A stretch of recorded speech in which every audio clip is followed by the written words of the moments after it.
오늘 이 예배를 통하여서 우리의 마음을 만지시고 또 위로하시고 새롭게 하시는 하나님의 은혜를 경험하는 시간 되길 원합니다. 우리가 예배 가운데 임재하시는 하나님의 영광을 우리가 날마다 체험할 수 있다. 하나님의 함께하심을, 그 거룩하신 영광을 우리 삶 속에서 경험할 수 있다. 이것처럼 가슴 벅차고 감격적인 일들이 어디 있겠습니까? 근데 오늘 우리가 예배 가운데 또 우리 신앙생활 속에서 그런 은혜들을 체험하고 사느냐라고 하는 겁니다. 이전에 주문진에서 목회할 때 동계올림픽을 앞두고 그 지역에 있는 기독교 연합회들이 함께 연합하여서 연합 집회를 계획하고 준비한 적이 있습니다.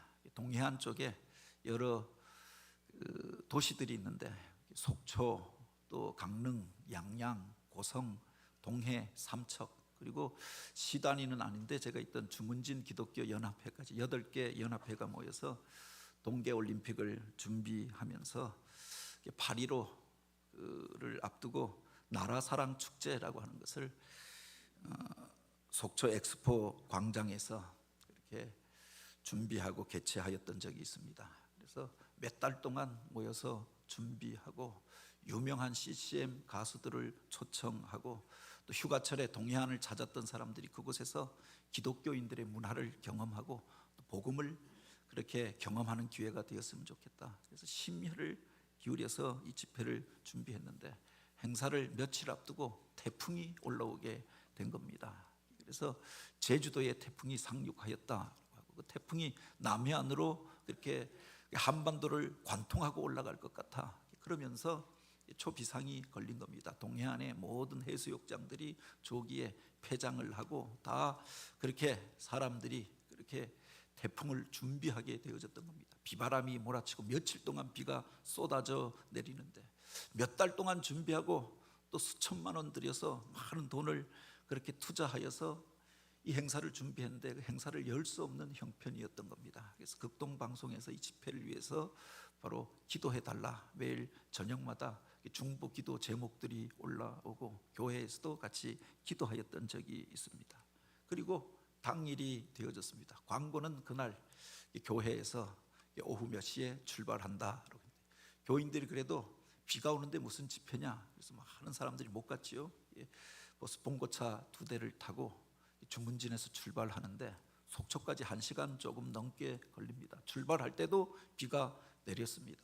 가면서 기도하면서 가자라고 했는데 가서 속초에 도착하고 차에서 버스에서 내리는데 비가 그치기 시작한 겁니다. 몇 시간 동안 의자를 펴고 다 접혀지고 덮어놨던 것 펴고 몇 시간 준비하고 5시, 6시가 되어지니까 하늘이 활짝 그렇게 개기 시작하는 겁니다. 푸른 하늘이 드러나는 겁니다. 며칠 동안 먹구름으로 가득하고 비가 그렇게 쏟아졌는데 찬란한 햇빛이 비춰지더니 이제 집회를 시작할 즈음에 개회 기도를 드리는데 그 석양의 그 빛이 남겨진 구름들 가운데 쫙 비춰지는 게 붉은 기둥처럼 그곳에 솟게 되어졌던 겁니다. 감격 속에서 그 집회를 하고 나라와 민족을 위하여서 기도하고 그 이후에 평창 동계올림픽이 개최에 성공하고 은혜로운 집회를 하게 되어졌던 그런 기억이 있습니다. 우리가 기도할 때 또 하나님의 임재를 구하며 하나님의 도우심을 구하며 기도할 때 이런 은혜가 있는 줄 믿으시기 바랍니다. 성경에 보면은 하나님께서 우리 가운데 나타나실 때 그 가시적인 모습으로 우리에게 당신의 임재를 보여주기 위하여 구름을 통하여서 우리 가운데 나타났던 기록들이 있습니다. 이스라엘 백성들이 출애굽한 이후에 광야길로 나아가게 되어졌을 때 어디로 가야 할지 막막하지 않았겠습니까? 그런데 하나님께서 불기둥과 구름기둥으로 그 갈 길을 보여주셨다라고 하는 겁니다. 그 구름기둥을 쫓아서 그 메마른 광야 가운데서 하나님의 인도하심을 믿고 가게 되어졌던 거죠. 밤에는 불기둥이 그들 가운데 솟아있는 것들을 보면서 하나님이 우리와 함께 하심을 경험하게 되었다라고 했습니다. 그들이 시내산에 이르게 되어졌을 때 하나님께서 그 산 위에 빽빽한 구름과 우레와 번개 가운데 임재하셨다라고 했습니다. 모세가 그냥 그 산에 가서 하나님이 나에게 이렇게 말씀하셨다 그냥 그렇게 전한 것이 아니라 하나님이 이곳에 임재하시고 그들에게 말씀하신다라고 하는 것을 모든 백성들이 눈으로 보게 하였고 그 말씀을 믿게 하여 주었다라고 하는 겁니다. 신약 성경에도 보면은 바로 하나님께서 우리에게 믿음을 주시고자 이런 증거들을 보여주셨던 기록들이 등장합니다. 예수님께서 제자들을 이끌고 그 중에 가장 중요한 제자 베드로와 요한과 야고보를 이끌고 변화산상에 올라가셨을 때 영광스러운 모습으로 변모하실 때 그것을 그렇게 기록합니다. 호련히 빛난 구름이 그들을 덮음에 구름 속에서 소리가 나서 이는 내 사랑하는 아들이요 나의 기뻐하는 자니 너희는 저의 말을 들으라. 하늘로부터 우레와 같은 음성이 들려지고 그들이 예수님께서 누구신가 라고 하는 것을 분명하게 깨닫고 믿게 되어졌음을 기록하고 있죠. 그 주님께서 부활하신 이후에 이 세상을 떠나가실 때에도 그 영광의 구름이 그들 가운데 있었음을 기록합니다. 많은 사람들이 보는 가운데 올라져 가실 때 구름이 그를 가리워 더 이상 보이지 않게 하더라라고 하였습니다.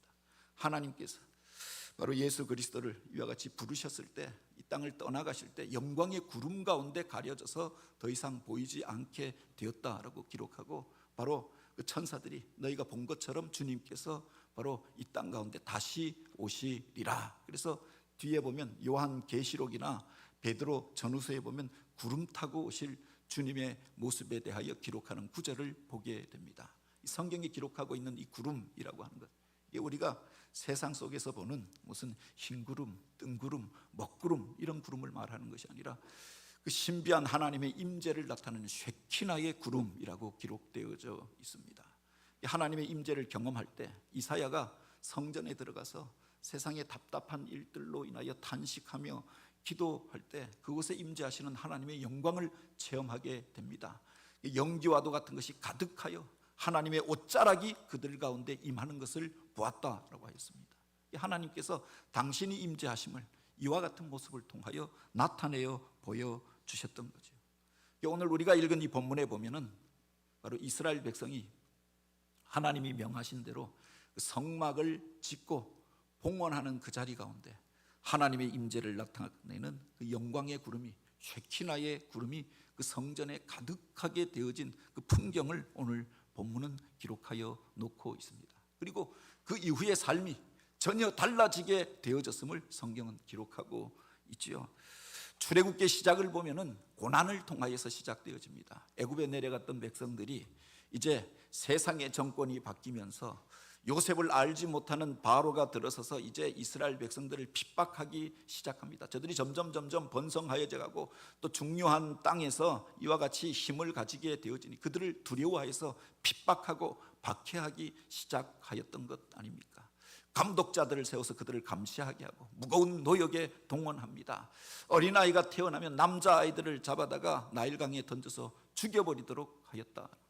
혹독한 명령이 떨어지고 무거운 노역 가운데서 신음하고 있는 백성들의 모습들로부터 출애굽기는 시작되어집니다. 캄캄한 어둠 가운데 절망적인 상황 속에서 출애굽기는 시작하였습니다. 그런데 출애굽기 40장 마지막 9절에 보면은 그 먹구름이 거쳐지고 그들 가운데 찬란한 햇빛이 비추어지게 되어집니다. 하나님의 영광의 구름이 그들 가운데 임재하면서 그것을 바라보며 감격하며 이제 새로운 길을 떠나는 약속의 땅을 향하여 행진을 시작하는 이스라엘 백성들의 모습을 기록하여 놓고 있는 겁니다.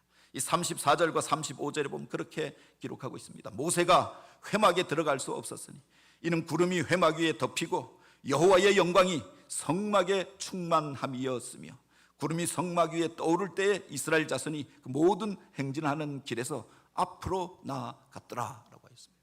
하나님의 영광의 임재를 이제 체험하고 그 찬란한 햇빛을 바라보면서 바로 새 길을 시작하는 이스라엘 백성들의 모습을 기록하여 놓고 있다라고 합니다. 오늘 우리들의 살아가는 삶의 환경들을 보면은 어떤 일들이 벌어질지 알지 못하는 불확실성의 시대를 우리가 살아가잖아요. 그래서 근심하고 염려하고 답답해하고 인생의 자리 가운데 먹구름이 덮쳐진 것 같이 이렇게 캄캄한 어둠 가운데에서 헤매이고 방황하는 경우가 얼마나 많이 있습니까? 하나님의 영광이 나타나서 우리가 가야 할 길을 분명히 보여주시고 알려주신다. 그것처럼 복되고 아름다운 일들이 어디 있겠느냐. 어떻게 우리가 하나님의 영광을 체험하고 하나님의 인도하심을 받고 하나님의 그 찬란한 그 임재의 영광을 체험하면서 인생의 길을 걸어갈 수 있겠는가? 이 본문 속에 바로 오늘 우리에게 주시는 중요한 메시지가 담겨져 있는 것들을 보게 됩니다. 저들이 하나님의 말씀에 순종하여서 그 맡겨진 일들을 마치게 되어서 그들 가운데 이 영광의 임재가 나타나게 되었다라고 하는 겁니다. 이 출애굽기의 뒷부분을 보면 온통 성막에 대한 이야기로 가득 차 있습니다. 우리가 새해를 시작하면서 성경 통독을 시작하였는데 새벽마다 다른 때보다 조금 더 길게 성경을 읽습니다. 보통 하루에 2장이나 3장을 읽자라고 했는데 새벽 시간에 1장 정도, 보다 더 중요한 1장을 읽고 지나가지요. 그래서 출애굽기까지 지난 금요일 날 다 마쳤는데 이게 성경 통독이 힘들어지는 부분이 있습니다. 출애굽기 19장부터 율법에 대한 이야기가 나오면 성경 읽는 것을 힘들어하지요. 그러다가 출애굽기 25장부터는 성막 만드는 이야기가 나오는 겁니다. 내가 이제 성막을 이렇게 만들라. 크기는 어떻게 하고 모양은 어떻게 하고 재질은 무엇으로 하고 이 이야기가 계속 이어지는데 성막 안에 기물은 이렇게 만들 것이며 재질은 무엇으로 할 것이며 예배할 때 하나님 앞에 나올 때 어떻게 제사하고 예배할 것이며 제사장은 어떻게 세울 것이며 이런 이야기들이 계속 이어지는 겁니다. 36장에 보면 우여곡절 끝에 이제 모세가 그 말씀에 순종하여서 그 백성들에게 명하고 그 백성들이 성막을 만드는 이야기가 기록되어져 있지요. 그리고 오늘 우리가 읽었던 이 본문 첫 구절에 보면은 이 성전 건축의 역사가 끝나게 되어졌던 겁니다. 그는 또 성막과 제단주의 뜰에 포장을 치고 뜰문에 휘장을 다니라. 모세가 이같이 역사를 마치니 이 모든 일들을 다 마치고 난 이후에 하나님의 말씀을 따라 하나님이 명령하신 대로 성막을 짓고 만들어 놓고 난 그 다음에 그들 가운데 하나님의 영광의 구름이 임재하게 되었다라고 하는 겁니다. 34절에 보면 모세가 회막에 들어갈 수 없었으니 이는 구름이 회막 위에 덮이고 여호와의 영광이 성막에 충만하며 하나님의 말씀에 순종하여서 그대로 행하였더니 내 생각대로 행한 것이 아니라 세상 방법대로 내 보기에 좋은 대로 만든 것이 아니라 하나님 말씀대로 그에게 명령하셨던 그 일에 순종하여 행할 때 그 일을 마치고 나니 그들 가운데 하나님의 영광이 나타나게 되었다라고 하는 겁니다. 출애굽기 40장 17절부터 33절까지 계속 반복되어지는 표현이 있습니다. 하나님의 말씀대로 모세가 하나님의 말씀대로 다 행하였더니라고 하는 말입니다. 아니 35장부터 계속 반복되어진 표현이 바로 그것이죠. 하나님이 명하신 대로 그가 행하니라라고 하는 겁니다. 하나님께서 보여주신 대로 하나님이 말씀하신 대로 그가 순종하여서 그 일을 그대로 행하였다고 하는 겁니다. 17절부터 33절까지 7번에 걸쳐서 하나님의 말씀대로 다 행하였더니라고 하는 말이 반복되어집니다. 한 번 듣고 하나만 듣고 내 마음에 드는 것만 그렇게 순종하였던 것이 아니라 하나님의 말씀이기 때문에 순종하고 그대로 행하였더니 바로 그들 가운데 하나님의 영광이 나타나게 된 줄 믿으시기 바랍니다. 주님께서 그렇게 말씀하십니다. 내 계명을 지키는 자라야 나를 사랑하는 자니라고 했습니다. 주님을 사랑합니다, 믿습니다 라고 하는 자들은 많이 있지요. 그러나 진짜 하나님을 사랑하는 자는 어떤 자인가? 그 말씀을 듣고 지켜 행하는 자인 줄 믿으시기 바랍니다. 그래서 요한계시록에 보면 그 말씀을 듣는 자와 그것을 지켜 행하는 자에게 복이 있나니라고 하였습니다. 오늘 우리가 그 말씀을 들을 뿐만 아니라 그것을 지켜 행함으로 우리들 가운데 함께 하시는 하나님의 은혜, 그 영광을 체험하게 되길 원합니다. 뿐만 아니라 이때로부터 하나님의 영광이 그들 가운데 임재하게 되어지고 그들이 그 영광의 구름을 따라서 행진하게 되어졌음을 기록하고 있는 겁니다. 40장 36절에 보면 이렇게 기록합니다. 구름이 성막 위에 떠오를 때 이스라엘 자손이 그 모든 행진하는 길에서 앞으로 나아갔고 구름이 떠오르지 아니할 때는 떠오르는 날까지 나아가지 아니하였으며, 하나님이 그 영광의 구름을 옮기실 때 그 구름이 옮겨가는 것들을 보면 하나님께서 우리를 움직이라고 하는가 보다. 그래서 모든 장막을 걷고 기물을 걷고 그 영광이 구름을 따라서 행진하기 시작하였다라고 합니다. 그 구름이 멈추어 선 곳에 장막을 치고 하나님께서 말씀하실 때까지, 하나님께서 보여주실 때까지 기다렸다라고 하는 겁니다. 말씀하시는 대로 행하고 말씀보다 앞장서 가지 아니하는 하나님의 영광을 그렇게 그들이 앞서 행하지 아니하는 모습들을 보게 되어지는 거죠. 이 장엄한 광경을 바로 출애굽기의 마지막 장면은 기록하여 놓고 있는 겁니다. 이스라엘 백성들이 그 메마른 광야에서, 그 거친 광야에서 어떻게 40년 동안 생존하고 결국은 약속의 땅에 들어갈 수 있었는가? 그 비결이 이 속에 담겨져 있었던 거죠. 그 뜨거운 태양볕 아래서 하나님께서 구름 기둥으로 그들을 덮어주시고 막아주시니, 또 그들이 행할 길을 불기둥으로 인도하여 주시니, 그 길을 쫓아갈 때 하나님의 보호하심과 인도하심과 함께하심을 경험할 수 있었다라고 합니다. 세상을 살아갈 때 쉬운 길도 어렵게 가는 사람들이 있습니다. 갈짓자로 기준이 없으니까 이 길로 갔다 저 길로 갔다, 그래서 늘 실패하고 넘어지고 열심히는 사는데, 분주하게는 사는데 아무것도 이루지 못하는 이들이 있습니다. 그런데 험하고 힘든 길을 편하게 가는 사람들이 있더라고 하는 겁니다. 우리가 처음 어떤 길을 갈 때 마음속에 두려움 같은 게 있잖아요. 그런데 요사이는 내비게이션이 나와서 과거에는 어디를 찾아가려고 하면 큰 지도책을 하나 펼쳐놓고 지도를 한번 찍고 가는데, 가다 보면 수많은 갈래길이 나와서 물어보고 그렇게 가면서도 엉뚱한 길로 가고 헛수고를 하고 하였잖아요. 그런데 길이 더 복잡해졌습니다. 수많은 길이 났습니다. 혼잡한 도시에서 우리가 살아갑니다. 그런데 내비게이션이 인도하는 대로 갔더니 편하게, 어떤 길을 갈지 한 번도 가보지 못한 길이었는데 편하게 그 길을 가게 되어지는 겁니다. 하나님께서 오늘 우리의 길을 인도하여 주신다라고, 그 길을 편하게 가지 않겠느냐라고 하는 겁니다.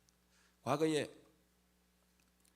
제가 홍은동에 살 때, 거기서 부교육자 사택이 맨 처음에 갔을 때는 언덕 위에 있었습니다. 우리 교회가 있는 언덕보다도 경사가 조금 한 2배 정도 되어지는 그 경사 위에 부교육자 사택이 있었는데, 아마 좀 더 싸니까 그 언덕 위에다가 부목사 사택을 얻어줬던 것 같습니다. 근데 우리 아이들이 그때 2살, 3살이었는데 둘째 아이가 그곳에서 태어나고 첫째 아이가 이제 돌진하고 그 교회에 부임했는데, 그곳에서 걸음을 배우는 겁니다. 그런데 어디 가려고 하면은 이게 너무 위험한 겁니다. 언덕길에서 아이들 혼자 걸을 수가 없는 길입니다. 손을 놓으면은 미끄러지든지 넘어지는 겁니다. 그런데 우리 큰아이는 그때가 또 이렇게 자기 마음대로 호기심도 많고 가고 싶은 데가 많잖아요. 그런데 어디 가려고 손을 붙잡으면 안으면은 그렇게 뿌리치고 자기가 혼자 가겠다고 뛰어가는 겁니다. 그러다가 무슨 쉬는 날 아이들 데리고 나가는데, 이 아이가 아빠 손을 뿌리치더니 혼자 가겠다고 언덕길을 치달아 가다가, 불과 3살, 4살 된 아이가 제대로 걷지도 못하니까 가다가 넘어진 겁니다. 무릎에서 피가 철철 흐르는데 울면서 그 다음에 아빠한테 안기는 겁니다. 아빠 안아줘, 안아줘, 아빠 업어줘, 업어줘. 그러니까 아빠가 안아주고 업어주게 되는 것 아닙니까? 그 다음부터는 이제 아빠 손을 놓지 않고 이 언덕길 내려갈 때는 그 손 붙들고 가는 겁니다. 이 세상에서 인생의 길을 걸어갈 때, 위험한 길을 걸어갈 때, 물론 오늘 우리들 안에 내 멋대로 내 생각대로 내가 행하고 싶은 일들이, 자유롭게 살고 싶은 마음도 있습니다. 그런데 그 길이 위험한 길일수록 주님 손 붙들고 가야 한다고 하는 겁니다. 우리가 엎어지고 넘어졌을 때, 상처 있고 실망할 때 여전히 우리와 함께 하시고 손을 내미시는 그 주님의 손 붙들고 그 위험한 길을 우리가 함께 가기를 원합니다. 내가 너희를 독수리 날개로 어음같이 그 길에서 인도하였노라 라고 하였습니다. 주님께서 그 위험한 길을 지날 때 우리를 업어주시고 안아주시고 품어주셔서 그 위험한 길을 지나올 수 있었던 것 아닙니까? 그래서 여기까지 이르게 되어졌던 것 아닙니까? 위험하고 어려운 길을 갈 때 주님 의지하고 주님 손 붙들고 주님과 함께하여서 그 길을 걸어가는 저와 여러분이 되기를 원합니다. 특별히 이 본문을 통해서 우리가 주목해서 보아야 할 구절이 있습니다. 38절에 보면 이렇게 기록하고 있죠. 낮에는 여호와의 구름이 성막 위에 있고 밤에는 불이 그 구름 가운데 있음을 이스라엘 온 족속이 그 모든 행하는 길에서 그들의 눈으로 보았더라 라고 하였습니다. 어떻게 하나님의 영광을 날마다 체험하면서 하나님의 은혜의 품 안에 머물러서 그 복을 누리면서 그 길을 갈 수 있었는가? 여기 보면 중요한 원리가 나오는데 바로 그 주목할 단어가 이스라엘의 온 족속이라고 하는 말이 나오는 겁니다. 이스라엘의 여러 족속이 있잖아요. 12지파가 있지 않았습니까? 그들만 나온 것이 아니라 그들도 하나님 믿겠다 그렇게 소원하고 이스라엘이 믿는 하나님을 믿기로 결단하였던 수많은 잡족들이 함께하여서 나왔다라고 하였습니다. 그런데 여러 사람들이 함께 나왔는데, 여러 지파가 함께 그 길을 걸어갔는데, 노인도 있었고 어린 아이들도 있었고 남자도 있었고 여자도 있었고 노예였던 사람들도 있었고 자유자들도 있었는데, 그 길이 이스라엘의 온 족속이 바로 같은 것을 보고 있었다라고 하는 겁니다. 그들 가운데 임재하는 하나님의 영광의 구름도 장엄한 모습이고 그것만 보아도 은혜가 되어졌습니다. 그런데 또 은혜가 되어지는 모습들을 우리가 상상해 볼 수 있는 것이 이스라엘 온 족속이 바로 남자 장정만 60만이었다라고 하였으니까 합하면 200만이 넘는 그 사람들이 같은 것을 바라보고 쳐다보고 그 길을 걸어갔다라고 하는 겁니다. 그들 가운데에서 엉뚱한 길로 가는 자들이 없이 같은 것들을 바라보는 그 모습 속에 하나님이 축복하시는 공동체의 모습이 담겨져 있지 않느냐라고 하는 겁니다. 때때로 결혼식 주례를 하게 될 때 꼭 마지막에 제가 권면하는 말이 있습니다. 두 부부가 서로만 바라보고 살지 말고 서로만 가까이 하면서 서로만 가까이 바라볼 때에는 처음에는 그렇게 좋고 모든 게 사랑스럽게 보이던 것이 서로의 약한 부분, 허물, 그렇게 약점들이 보여지는 것 아닙니까? 서로를 바라보는 관계가 아니라 같은 곳을 바라보는 부부가 되라라고 권면합니다. 바로 같은 비전을 가지고 같은 신앙을 가지고 같은 소망을 품고 나아가는 그 부부의 모습이 아름답지 않느냐. 그런 가정이 복되고 아름다운 가정의 모습이 아닙니까? 같은 믿음 가지고 하나님을 섬기고 하나님께서 보여주신 비전을 향하여 소망을 품고 나아가는 사람들, 그 모습이 복되고 아름답지 않느냐. 복되고 아름다운 교회의 모습, 공동체의 모습이 바로 그런 것 아닙니까? 바로 각자 자기 소견에 오른 대로 이쪽으로 가자 저쪽으로 가자 이것 보라 저것 보라가 아니라 같은 것을 바라보면서 같은 비전을 품고 나아가는 교회, 그들을 통해서 하나님께서 당신의 놀라운 일들을 행하실 줄 믿으시기 바랍니다. 또 한 가지 주목할 단어가 그 모든 행진하는 길에서라고 하는 말입니다.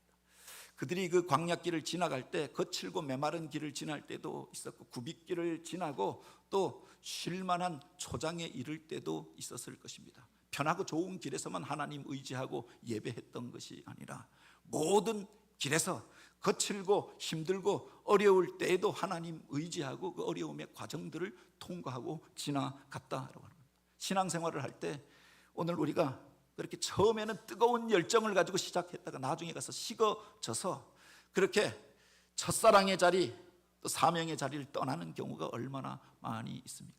좋은 때는 그렇게 서로를 향하여 좋은 말들을 내주고 선행을 하다가 조금만 힘들어지면 낙심하고 실망하고 불평하고 원망하는 경우가 얼마나 많이 있습니까? 그들이 같은 것들을 바라보는데 그 행진하는 모든 길에서 같은 것을 바라보고 같은 것으로 향하여서 나아갔다라고 하는 겁니다. 마지막에 보면 또 한 가지 우리가 주목할 단어가 그들의 눈으로 보았더라라고 하는 겁니다. 신앙생활을 하는데 듣는 것이 중요하다라고 이야기합니다. 그래서 바로 오늘 우리들 안에 들을 귀가 열려지게 하옵소서. 예배할 때 그렇게 기도하는 것도 소중하지요.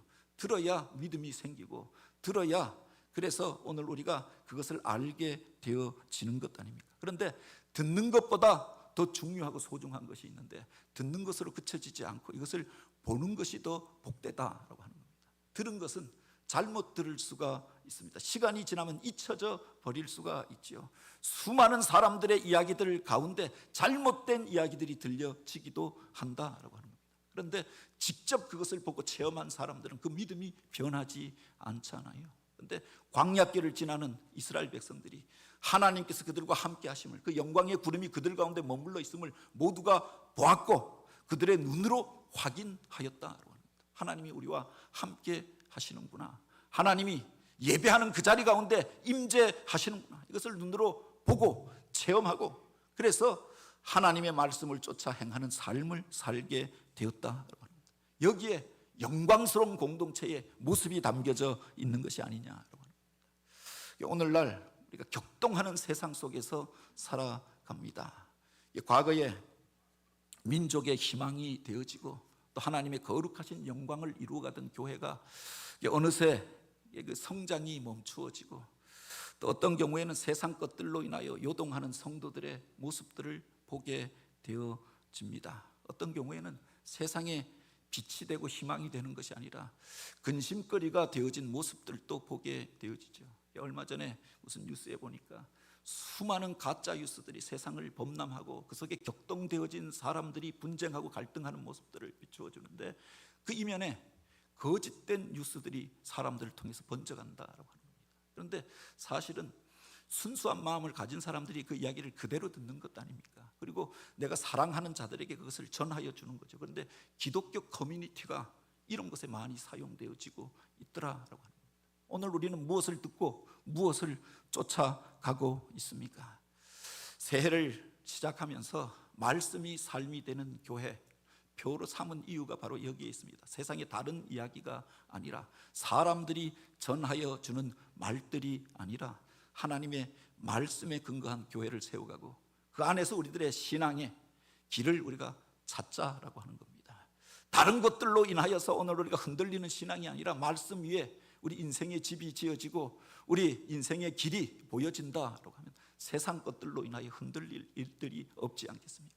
그 말씀을 쫓아 행하는 자들에게 하나님께서 영광의 임재를 보여주셨다. 그들이 예배할 때 그곳에 하나님의 임재를 나타내는 거룩한 영광이 나타나게 되어졌던 겁니다.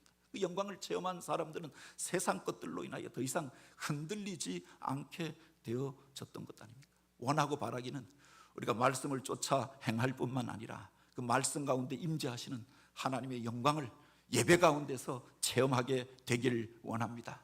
그 감격 가운데서 하나님이 맡겨주신 일들 감당하고 같은 곳을 바라보며 같은 비전을 품고 하나님이 지시할 그 땅을 향하여 약속의 땅을 향하여 나아가는 행진하는 교회, 그래서 하나님 손에 붙들려 쓰임받는 성도들이 되어지고 그 복을 누리며 살아가는 저와 여러분 우리가 되어지길 주님의 이름으로 축복합니다.